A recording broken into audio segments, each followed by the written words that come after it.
Terima kasih Kak Gina. Thank you banget buat sharing yang insightful. Tepuk tangan semuanya ya. Kalau mau tepuk tangan secara virtual tolong kasih jempol aja ya di chat. Ayo jempol gitu. Icon jempol atau tulis jempol juga nggak apa-apa juga sih. Oke teman-teman, intinya ya untuk mencari ide itu nggak ada batasan, bisa di mana aja, bisa kapan aja. Baik mau di rumah maupun di luar rumah, pagi, siang, atau malam. Dan kepada semua peserta yang hadir di sini, Galaxy Movie Studio 2020 telah meminjamkan Samsung Galaxy Note 20 Ultra yang telah dikirim ke rumah kamu semua. Note 20 ini dapat digunakan, dikulik, dieksplor oleh teman-teman peserta sekalian sebagai alat pendukung pembuatan konten film pendek yang akan dikompetisikan. Dan nggak hanya untuk pengambilan konten, nantinya teman-teman juga dapat menggunakan Note 20 ini untuk menulis ide cerita dan mengembangkannya, terus buat riset kayak tadi Kak Gina bilang kan, lalu dimaksimalkan Samsung Note Plus audio bookmark-nya, teman-teman bisa nulis sambil mencoba merekam suara teman-teman bercerita, ya. Jadi kan mungkin bisa lebih ngalir gitu sambil diomongin tentang ide filmnya mau gimana nantinya. Lalu juga ini yang penting nih, kapasitas baterainya.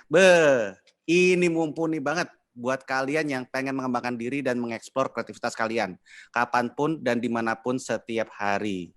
So kalau dari tadi sih saya sampai nulis nih.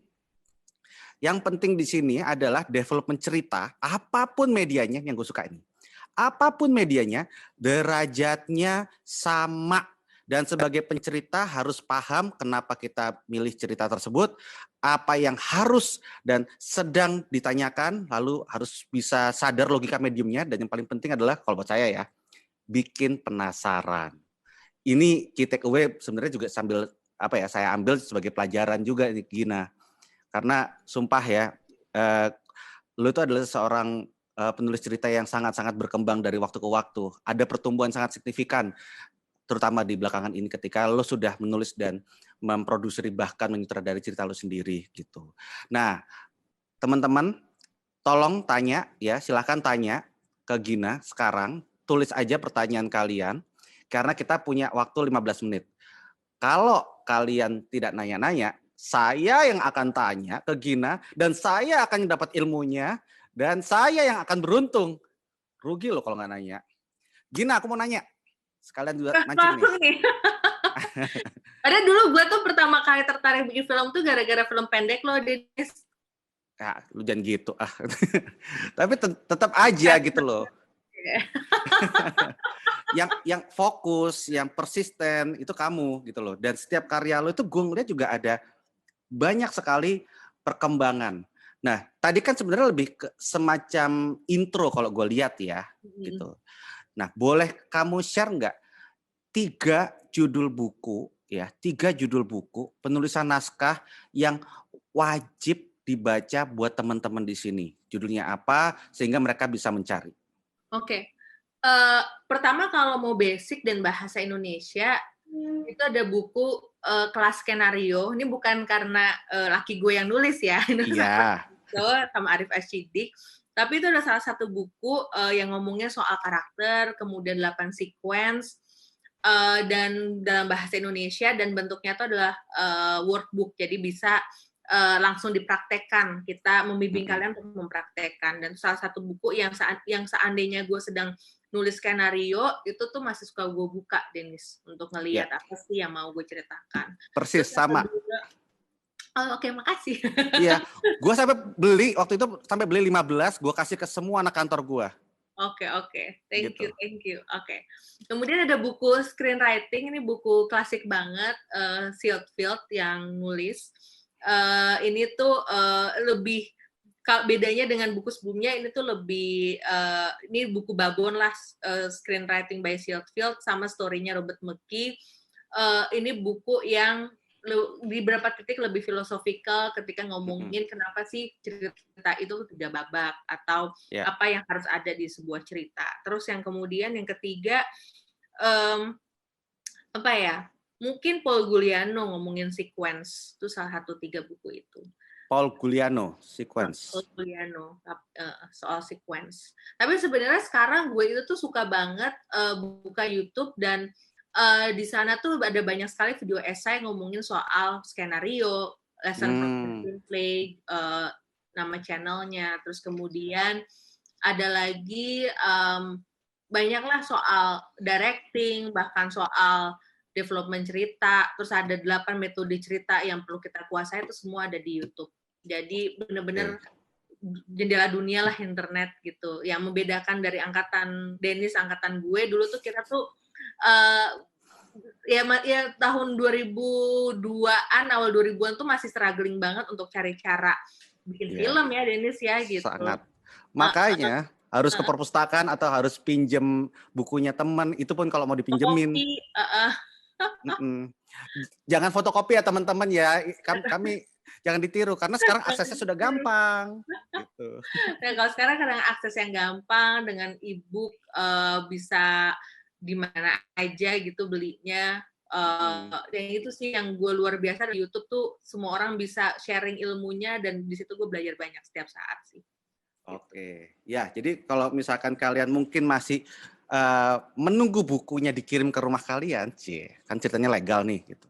Kalian bisa nonton video-video di YouTube kayak dari Lessons from the Screenplay dan macam-macam sih. Gue juga ada sampai bikin playlist kok. Painting tuh bagus. Every Frame is a Painting gitu juga bagus.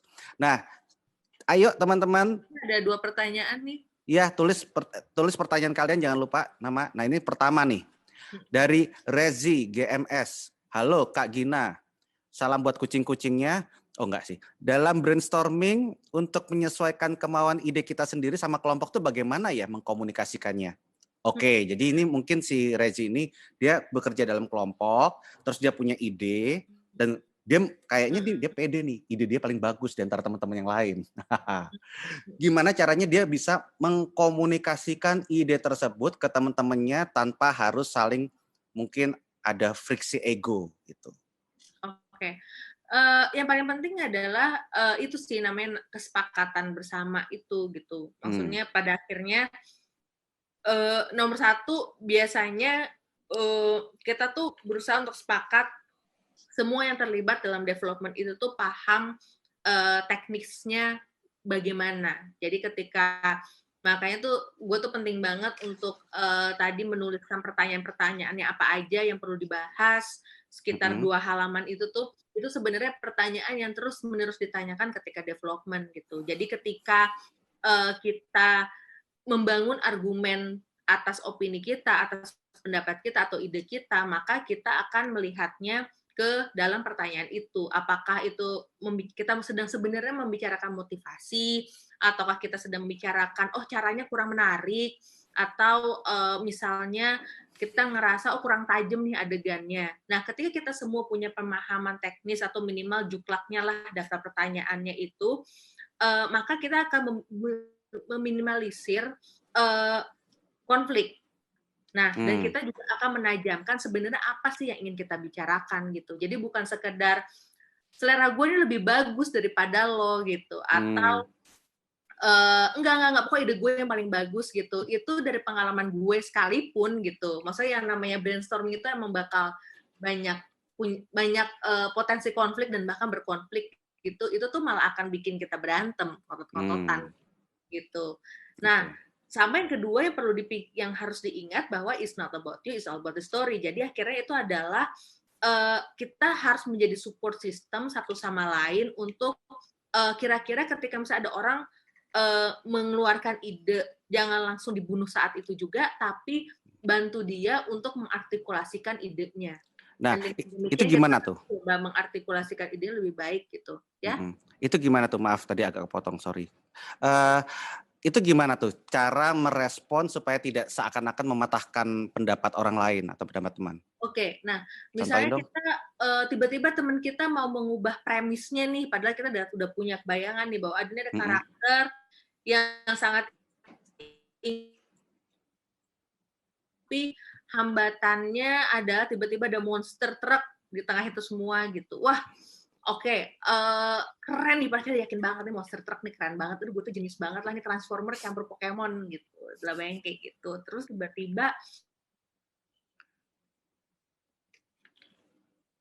tapi kayaknya terlalu mengada-ngada ya gitu. Nah, kita tuh jangan itu tuh makanya ini paling sulit sebenarnya ketika maksud lo ngada-ngada gimana, itu berusaha itu adalah jam terbang untuk mengurangi proses nyolot duluan gitu. Nggak akan langsung sempurna di awal, tapi bisa lakukan adalah kita bisa yang pertama bisa lakukan adalah menjelaskan kenapa sih kita buat lo ngada-ngada, karena kita kembali lagi kan genre cerita kita kan fantasi. Make sense dong, ada Pokemon campur Transformer dalam cerita ini gitu. Terus kemudian ini kita ceritanya tuh buat anak umur 7 tahun gitu. Dan kita akhirnya bisa menyusun detail-detail dari dasar cerita, kita mau ngomongin apa, ke siapa, mediumnya apa, genre-nya apa, dan sebagainya macamnya gitu.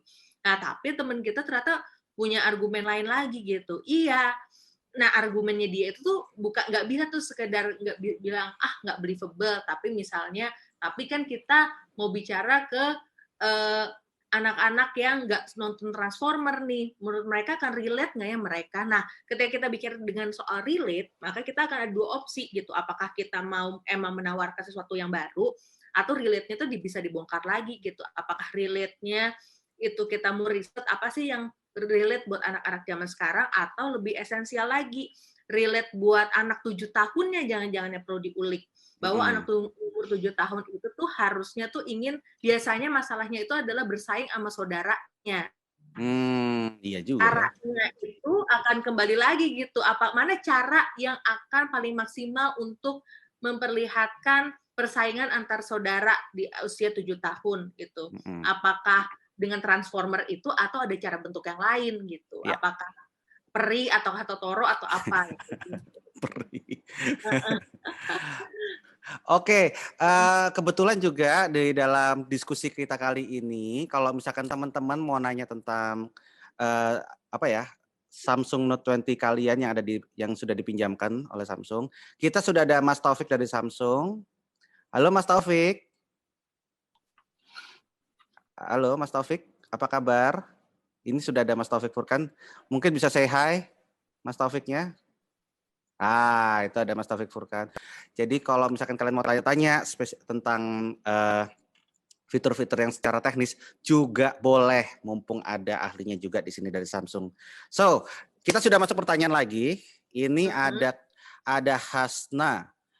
Hai Kak Gina, gimana caranya biar cerita yang lagi kita develop nggak lari kemana-mana dan terarah dari awal? Ini saya juga mau tahu nih. Karena biasanya ini juga masalah kita. Iya, ini. Seru-seru. Ayo dijawab, silakan. Ini gue suka yang ngajar ya. Gue ini lagi masalah hidup gue saat ini gitu. Lagi develop kok rasa nggak jelas gitu arahnya kemana. Nah, biasanya yang perlu kita cek itu sebenarnya, Dear Gina, terima kasih Hasna pertanyaannya. Kita mau cek itu adalah pertanyaan nomor 1 adalah sebenarnya kenapa sih kita mau menceritakannya? Apa sih sebenarnya yang mau kita omongin? Gitu. Kalau misalnya sutradara punya director statement, nah biasanya tuh kalau penulis bahkan sebenarnya tuh nggak apa-apa loh punya writer statement. Jadi kita menuliskan ide di kepala kita, kenapa sih cerita ini penting banget mau gue ceritain gitu. Nah, dengan demikian biasanya kita akan muncul tema. Tema itu tuh kayak benang merah yang mengikat semuanya gitu. Dan biasanya akan muncul sebagai subteks dalam adegan-adegan kita, atau bagaimana si karakter itu berinteraksi dan menyelesaikan masalahnya gitu.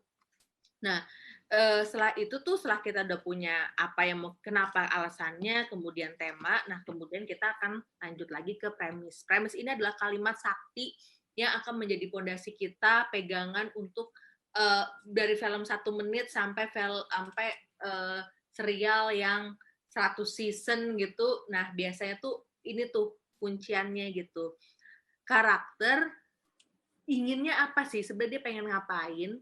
Caranya apa dan hambatannya apa. Dengan demikian itu tuh minimal kalau misalnya film utuh gitu sekitar 90-100 menit gitu atau 120 menit lah, itu tuh akan menyelesaikan sekitar seperempat cerita lah. Nah dengan demikian itu akan disambungkan dengan cara yang menarik dan tema apa yang mau kita omongin gitu. Nah, sebenarnya tuh kuncinya pilar-pilarnya itu aja sih. Apa temanya akan menumbuhkan karakternya ingin apa dan apa yang sebenarnya dia butuhkan. Nah, dan kita dengan demikian kita harus cek apakah cara-cara yang dipilih oleh si karakter ini dalam menyelesaikannya itu tuh malah membuat plot lari kemana-mana, atau setiap langkah yang dipilih akan menunjukkan karakterisasinya dia gitu, karakter development-nya dia akan showing kelemahannya dia sebagai karakter, keinginannya apa yang dia butuhkan dan sebagainya macamnya itu sih. Jadi selalu karena cerita adalah karakter yang tumbuh dalam perubahan, maka selalu setia sama karakternya sedang mau kemana. Gitu. Oke, ya mudah-mudahan ini menjawab ya Hasna ya. Dan kalau misalkan teman-teman masih ada pertanyaan lagi, sayang sekali ini waktunya sudah mepet banget. Jadi kita cuma punya waktu untuk satu pertanyaan terakhir saja. Sekarang Jadi gitu ya, kalau mau ending-ending langsung heboh nanyanya. oh iya, makanya teman-teman first come first serve. Nah, itu dia masalahnya. Itulah hidup. Jadi pokoknya yang mungkin pertanyaannya belum kejawab nanti bakal dijawab di sesi berikutnya ya. Mudah-mudahan kita bisa dapat jawaban dan tercerahkan di sini. Dan untuk pertanyaan terakhir, ini ada Yehuda Ricardo dari GMS. Hai Kak Gina, tolong di-share tips and trik untuk membuat twist dalam sebuah cerita. Wah, ini Yehuda kayaknya anak Nolan banget ini. Wah. Semua orang ingin jadi Nolan. Boleh, nggak apa-apa aja udah. Silakan. Membuat twist itu tuh sama seperti kita membuat jokes dalam cerita atau membuat horor dalam cerita. Itu sebenarnya adalah setup sama reveal. Jadi itu, jadi setup. Jadi bisa kita tahu nih, yang namanya twist itu kan, atau kalau misalnya apa bedakan twist sama jokes gitu. Kalau kita ini setup, jokes itu adalah punchline gitu dari sebuah ceritanya gitu. Misalnya aku nggak bisa lagi bikin jokes cupu. Oh, oke. Oke, misalnya gitu. Misalnya kita sudah melihat kalau ini adalah bayangan, mudah-mudahan teman-teman udah nonton setup dari si filmnya Stephen Chow, Kung Fu Hustle. Kung Fu Hustle gitu. Kita sudah melihat seorang ibu-ibu kos-kosan yang kemudian galak sama suaminya. Kita sudah set up, wah pasti nih ibunya galak gitu, ibunya jahat.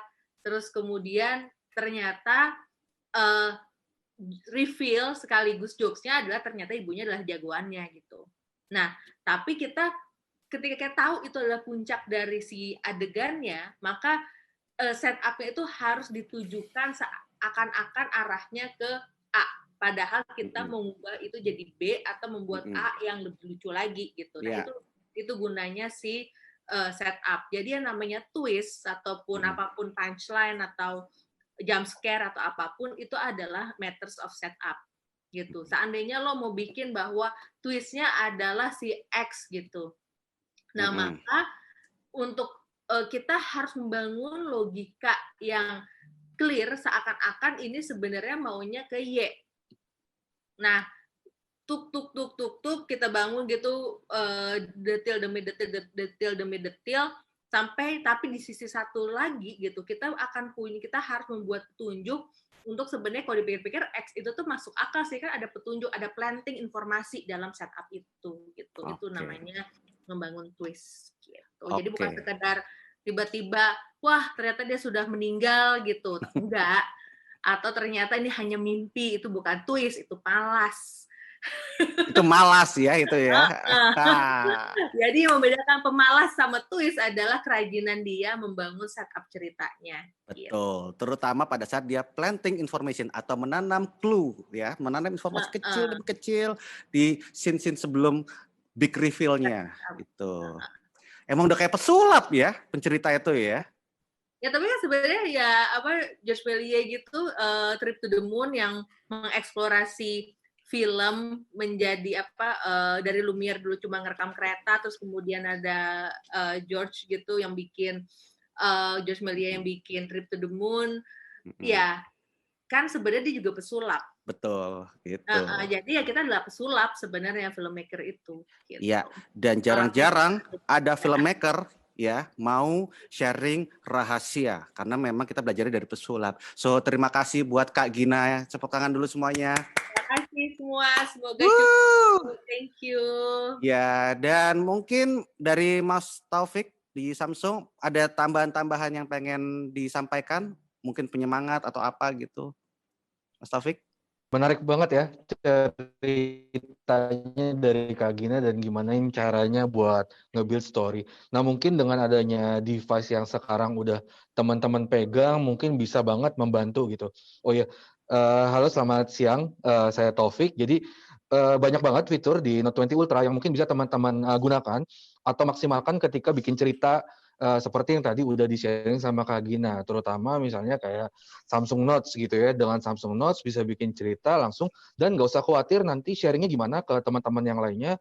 Itu kita bisa langsung ekspor ke PDF, ke PowerPoint. Jadi nanti ketika di show itu sudah menjadi sesuatu yang bisa di-sharing gitu. Atau kita juga bisa langsung share melalui wireless DeX buat editing dan segala macamnya. Jadi teman-teman yang udah menggunakan Galaxy Note 20 Ultra dimaksimalkan penggunaannya, terutama ketika bikin cerita ini itu dengan Samsung Notes itu bisa menggunakan template, terus juga bisa dibagi-bagi, jadi bisa kayak folder gitu. Jadi misalnya teman-teman yang satu mungkin bagian judul, inti cerita, atau bagian ending cerita atau apanya gitu ya. Nah itu bisa dibagi-bagi gitu. Jadi gunain aja semaksimal mungkin Note 20 Ultra-nya, maksimalin semuanya fitur-fiturnya yang ada di situ yang powerful banget supaya bisa mendukung teman-teman dalam membuat cerita atau film yang bagus gitu aja sih Mas. Oke, terima kasih Mas Taufik. Ingat ya teman-teman ya, gitu dimaksimalkan Note 20 Ultranya ya, maksimalkan karena bisa apa aja. So, untuk teman-teman peserta, sekian untuk workshop pertama kita di Cerita Cinema Workshop Festival Film Indonesia yang berkolaborasi dengan Galaxy Movie Studio 2020. Sampai jumpa di jadwal workshop berikutnya. Bersama siapa? Bersama dengan Kak Lala Timothy. Asik. Tanggal 5 November 2020. Save the date. Oke, dan sebelum kita undur diri, yuk kita foto-foto bersama dulu ya. Bareng Mas Taufik, Kak Gina, saya, dan kalian semua. Yuk. Udah dinyalakan kameranya? Oke. Mari. Siap. Oke. Saya hitung ya. Oke, 3, 2, 1. Ntar. Sekali lagi. Gua merem tadi, sorry. Nah. Oke. Ya. Dan bukan angle gua soalnya tadi. Oke. Oke, mana angle-nya? Ini. 3, 2, 1. Tahan. Jangan nafas. Gedein mata. Oke, dah. Thank you. Oke, terima kasih. Oke, thank you sekali lagi Gina, thank you juga Mas Taufik, dan thank Mas you Taufik, semua teman-teman FF semua. Good luck, semoga bisa workshopnya maksimal dan bisa bentuk karya yang baru setelah workshop rangkaian ini. Itu pesan yang sangat mantap. So, buat teman-teman peserta, silakan kalian boleh undur diri juga sekarang, karena setelah ini kita akan ada Q&A untuk media. Terima kasih teman-teman peserta. See you.